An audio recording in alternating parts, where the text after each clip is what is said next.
সমঝোতার বৈঠক আসলে হবে কিনা, শর্তগুলো মানবে কিনা। ইতিমধ্যেই আমরা দেখেছি যে ইরান থেকে আসলে তাদের ৩টে কারণে তাদেরকে বিশ্বাস করতে পারছে না এখনো ট্রাম্প প্রশাসনকে। ট্রাম্প আরো দাবি করেন যে ইরানের ভেতরে কঠোরপন্থী এবং মধ্যপন্থী বলেও এক ধরনের দ্বন্দ্ব রয়েছে, অভ্যন্তরীণ দ্বন্দ্ব রয়েছে। এছাড়া আমরা দেখতে পাচ্ছি যে হরমুজ প্রণালীতে মাইন স্থাপনকারী নৌযান দেখলেই গুলি করার নির্দেশ দিয়েছেন ডোনাল্ড ট্রাম্প। আমি ব্রিগেডিয়ার জেনারেল জিয়াউল হাসান আপনার কাছে শুনতে চাই যে কি মনে করছেন, আসলে কোন দিকে যাচ্ছে এটা? এই ব্যাপারটা কিন্তু তাদের এটা হলো আমি একটা ব্রিটিশ মর্গান জার্নালিস্ট আছেন মর্গান, তার শোতে উনি প্রায় এই ধরনের বিভিন্ন রকম ব্যক্তিত্বকে আনেন এবং তারা এই যুদ্ধের যে যে যে নীতি নৈতিকতা এই বিষয়গুলি তারা আলোচনা করেন। এবং এই ব্যাপারটা কিন্তু আমরা এখন একটা পজের ভিতরে আছি। এবং আরেকটা ব্যাপার হলো সেটা হচ্ছে যে ইউএস কিন্তু পরিষ্কার বলে দিয়েছে যে তাদের পক্ষে এই মুহূর্তে ইরান ইজ অ্যাবসলিউটলি এক্সপোজড।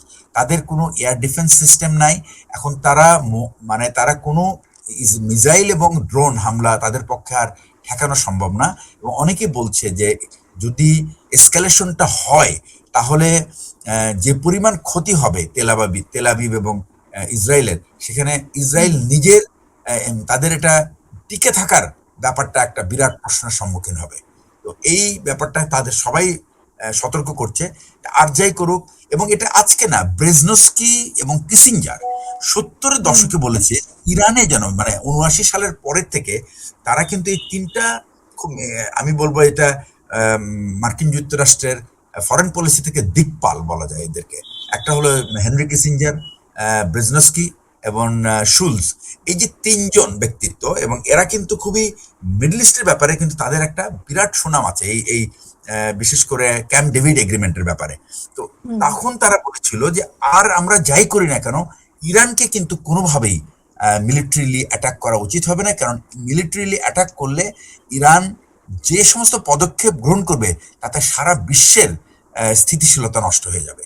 এবং এই কাজটাই কিন্তু বলো গত 30টা বছর ধরে যে প্রেসিডেন্টগুলি কখনোই ইসরায়েলের এই প্রস্তাবে রাজি হয় নাই, এই মাহাম্মক এই শেষে এসে সারা বিশ্বের জন্য একটা বিরাট মানে ভয়াবহ একটা পরিস্থিতি বয়ে নিয়ে আসছে।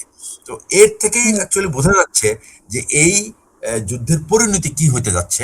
একটা হলো যে এই যুদ্ধের পরিণতি আর যাই হোক ইরান পরাজিত হবে না। 2 নম্বর হচ্ছে যে তারা খুবই স্পিডিলি দে উইল মানে অ্যাকোয়ার নিউক্লিয়ার ওয়েপন, অথবা নিউক্লিয়ার ওয়েপন তাদের কাছে যদি তারা এনরিচমেন্ট যদি করেও থাকে, এই যে তারা জুন মাসের 2025 জুন মাসে যে সুযোগ পেয়েছে, এরপরে কিন্তু আমার মনে হয় না যে তারা বসেছিল। তারা কিন্তু খুব অনেক ফাস্ট এনরিচমেন্ট তারা কিন্তু করে ফেলেছে। এটা আমাদের অবাক হওয়ার কিছু থাকবে না যদি তারা তাদের যে মিত্র যারা আছে, বিশেষ করে চায়না, রাশিয়া এবং নর্থ কোরিয়ার যে রোলটা কিন্তু এখানে কেউ দেখছে না। মনে হচ্ছে যে নর্থ কোরিয়ার রোলটা সবার লোকচক্ষুর আড়ালেই কিন্তু নর্থ কোরিয়ার যে সমর্থন, নর্থ কোরিয়ার ম্যাটেরিয়াল আমি বলবো যে ম্যাটেরিয়াল হেল্প, এটা হয়তো বা কারো নজরে আসছে না।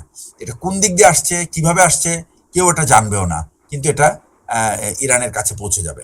আর ইরান হলো এমন একটা দেশ যে যারা এই ধরনের, সে যখন সারা পৃথিবীতে তার উপরে চড়াও হয়েছে, এই 2-3টা দেশ কিন্তু তার মিত্র হিসেবে কাজ করেছে। এবং এটা কিন্তু ইরান সারা, এবং আমার কাছে কেন জানি মনে হয় ইরান কিন্তু একটা চতুর্থ পরাশক্তি হিসেবে দাঁড়াতে যাচ্ছে। এটা কিন্তু আমার না, শুধু এটা অনেক মার্কিন বিশ্লেষকরাই বলছেন। তারা কিন্তু বলছে যে Iran is going to B the 4th major power, super power in the world.